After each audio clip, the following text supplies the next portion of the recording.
नमस्कार, देशहित में आपका स्वागत है। मैं हूं आपके साथ में बादशाह मालिक। पिछले 3 हफ्तों से नशाखोरों, नशे के सौदागरों और नशे से लड़ने वालों की खबरें सुर्खियां बन रही हैं। सिलसिला शाहरुख खान के बेटे आर्यन खान की गिरफ्तारी से शुरू हुआ था। आरोपियों के पास ड्रग्स मिली थी। आर्यन के मोबाइल में ड्रग्स बाजी की चैटिंग, ड्रग्स की खरीद फरोख्त, जुगाड़ इंतजाम वाली चैटिंग भी थी। अनन्या पांडे से भी 2 दिनों तक पूछताछ हुई, लेकिन पिछले कुछ दिनों से ड्रग्स के धंधेबाज राहत महसूस कर रहे होंगे, क्योंकि अब बहस ड्रग्स के संगठित कारोबार के खुलासों से हटकर एक दलित IRS अफसर की जाति, नौकरी, निकाह, तलाक तक पहुंच गई है। वानखेड़े के पूरे परिवार की ऑर्गेनाइज सोशल लिंचिंग हो रही है। और ये सब क्यों हो रहा है? ताकि समीर वानखेड़े को मुसलमान और उनके पिता को कन्वर्टेड मुसलमान करार दिया जा सके। और इन कोशिशों में महाराष्ट्र सरकार के एक मंत्री नवाब मलिक फुल टाइम मेहनत कर रहे हैं। रोज नए नए दस्तावेज ढूंढ कर ला रहे हैं। लेकिन अब यह जानना भी जरूरी है, समीर वानखेड़े को मुसलमान क्यों साबित किया जा रहा है? क्या दलित होने के कारण उनकी सोशल लिंचिंग की जा रही है, या फिर कहानी कुछ और है?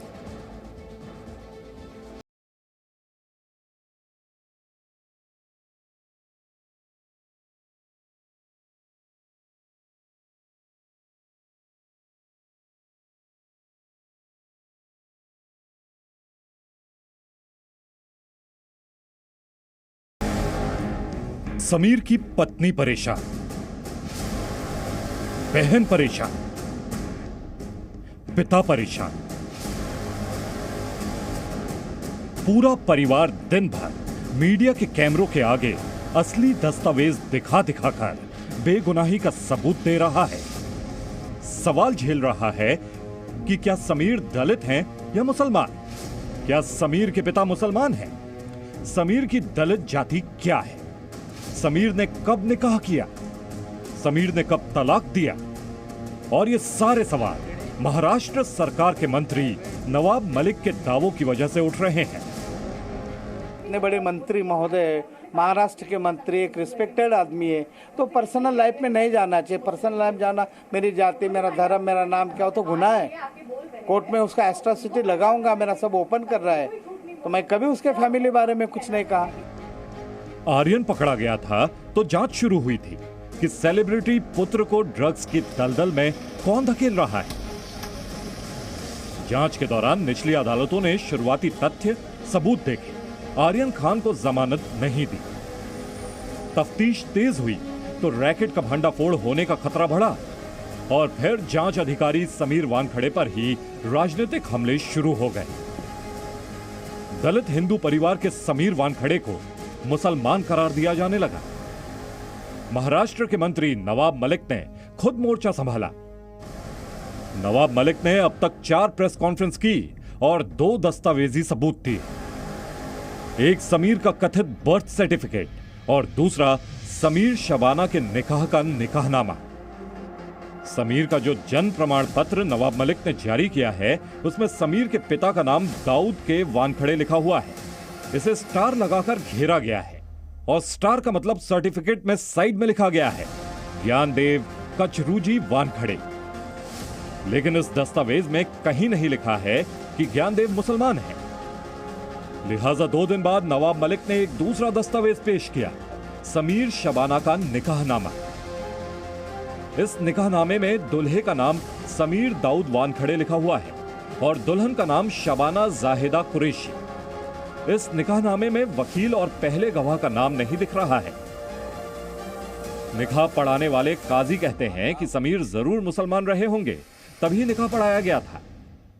अगर मुसलमान ना होते सब, तो ये निकाह हमारे दीन में नहीं होता। इसलिए सब मुसलमान थे, समीर भी मुसलमान थे। आज जो कह रहे हैं कि हम हिंदू थे, गलत है।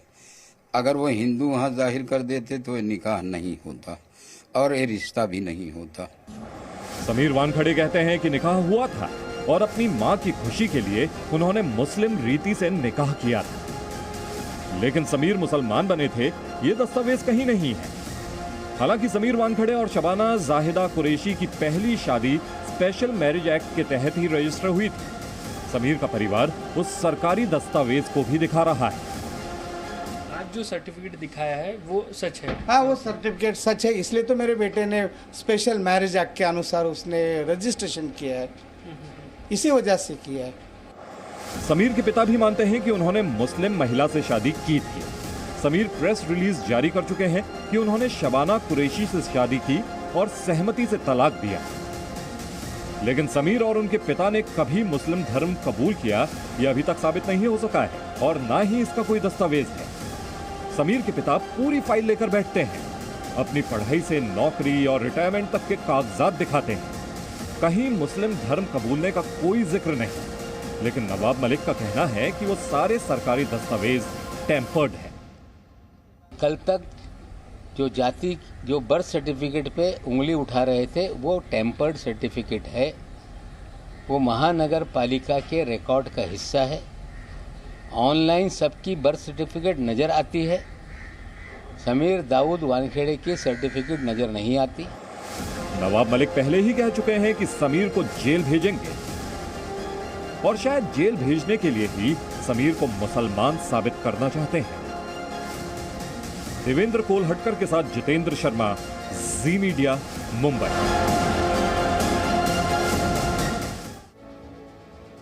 देश के आम दर्शक सोच सकते हैं कि आखिर समीर वानखेड़े के खिलाफ नवाब मलिक ने मोर्चा क्यों खोला है, और वो भी सिर्फ जुबानी आरोपों तक ही सीमित है। जबकि नवाब मलिक खुद मंत्री हैं, फिर भी समीर वानखेड़े के खिलाफ न तो केस कर रहे हैं, न कोई कार्रवाई हो रही है। तो एक दलित अफसर की सोशल मीडिया लिंचिंग के पीछे क्या मकसद है?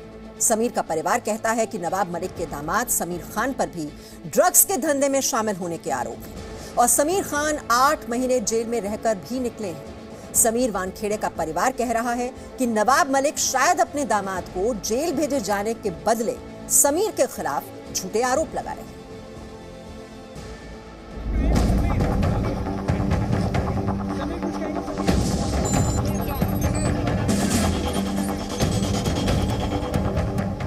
इसी साल जनवरी के महीने में समीर खान नाम का एक कारोबारी एनसीबी के हत्थे चढ़ा था। समीर खान से पूछताछ और उसकी मोबाइल में मिले 23 चैट्स के आधार पर पूछताछ शुरू हुई थी। एनसीबी ने तब 14 जनवरी को मुंबई से लेकर यूपी के रामपुर, दिल्ली, नोएडा, गुरुग्राम के कई इलाकों में छापेमारी की थी और तभी से समीर खान जेल में था। इस समीर खान की एक बड़ी पहचान ये भी थी कि ये नीलोफर मलिक नाम की महिला का शौहर और महाराष्ट्र के मंत्री नवाब मलिक का दामाद भी था। समीर खान महाराष्ट्र के कद्दावर नेता नवाब मलिक के दामाद हैं। एनसीबी ने ड्रग मामले में समीर खान को पकड़ा था। तकरीबन 8 महीने जेल में रहने के बाद समीर खान को जमानत मिली। समीर खान के पकड़े जाने पर नवाब मलिक ने कानून से बड़ा कोई नहीं है ऐसा बयान दिया था। समीर खान के गिरफ्तारी के दौरान नवाब मलिक ने एनसीबी के जरिए महाराष्ट्र को बदनाम करने की साजिश है ऐसा आरोप भी लगाया था। लेकिन 2 अक्टूबर के बाद नवाब मलिक ने पूरी तैयारी के साथ एनसीबी पर अपना निशाना साधना शुरू किया। नवाब के निशाने पर आए एनसीबी के zonal director Sameer Wankhede. Drugs racket में शामिल होने के संगीन आरोपों और एनसीबी के सबूतों के आधार पर जांच शुरू हुई थी और एनसीबी ने अदालत में 1000 पन्नों की चार्जशीट भी दाखिल की थी। एनसीबी की चार्जशीट में नवाब मलिक के दामाद समीर खान और अन्य आरोपियों पर लगभग 200 किलोग्राम गांजा और सीबीडी स्प्रे की खरीद फरोख्त का इल्जाम लगा था। हालांकि बरामद ड्रग्स की केमिकल एनालिसिस में पाया गया था कि बरामद किया गया सारा माल गांजा नहीं था। समीर खान की गिरफ्तारी का खामिया उनके परिवार वालों को भुगतना पड़ा। समीर के परिवार वालों ने घर से बाहर आना जाना बंद कर दिया, लोगों से मिलना जुलना बंद कर दिया। नवाब मलिक ने अपने एक बयान में कहा कि समीर खान की गिरफ्तारी के वजह से परेशानी उनके परिवार वालों को झेलनी पड़ रही है कि वर्ष भराच्या आत तुझी नौकरी जाईल। नवाब मलिक के मुताबिक उनकी बेटी नीलोफर मलिक खान भी कारोबारी है, लेकिन समीर खान के जेल जाने के बाद उनके परिवार के लिए मुश्किलें बढ़ गई थी। नवाब मलिक ने तो ये भी आरोप लगाया है कि एनसीबी के दफ्तर में कंप्यूटर लगाकर उनकी बेटी नीलोफर का फोन टैप कराया जा रहा है।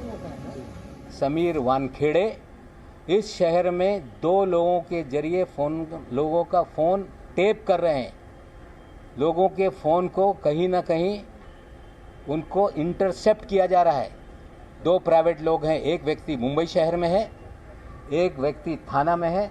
और अब जम्मू कश्मीर की बात। आज से 74 साल पहले 1947 में 27 अक्टूबर को भारतीय सेना ने बेमिसाल पराक्रम दिखाया था। कश्मीर से पाकिस्तानी सेना को खदेड़ने के लिए इसी दिन बडगाम लैंडिंग जैसी दिलेर कार्रवाई की गई थी। आज कश्मीर में उन वीर शहीदों को याद किया जा रहा था, तो उधर पाकिस्तान पूरी दुनिया में कश्मीर प्रोपेगेंडा में जुटा हुआ था। इधर पाकिस्तान के पैरोकार ज्वालामुखी फटने की गीदड़ भपकी दे रहे थे।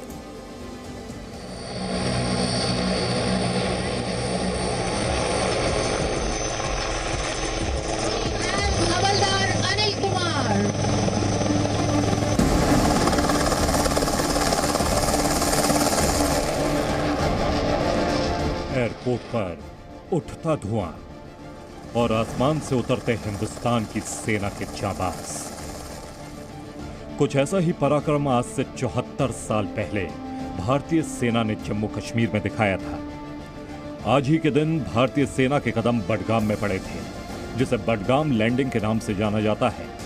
और तब कश्मीरियों पर जुल्मों सितम ढा रहे, लूट, हत्या, बलात्कार कर रहे पाकिस्तानी फौज को मार भगाया गया था। आजाद हिंदुस्तान के उस पहले ऑपरेशन बडगाम लैंडिंग की याद में कश्मीर में शहीदों को याद किया गया।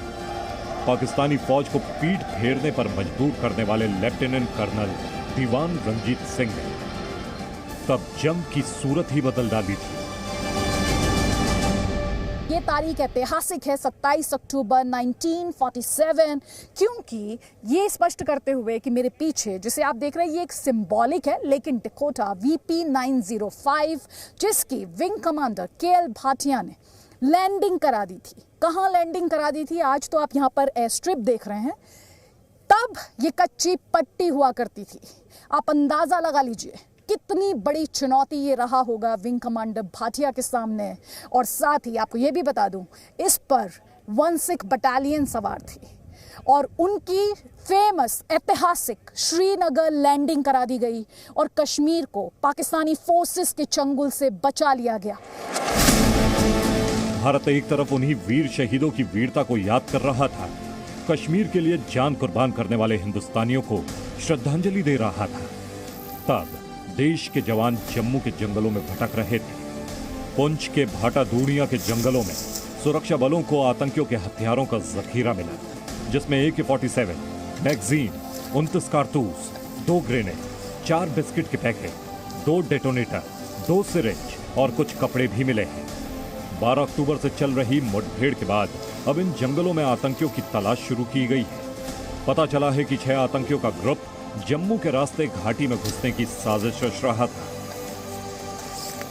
पिछले कई दिनों से लगातार पुंछ जिले के बाटा दूड़िया के नाड़ खास जंगलों में आतंकियों और सुरक्षा बलों के बीच मुठभेड़ जारी है।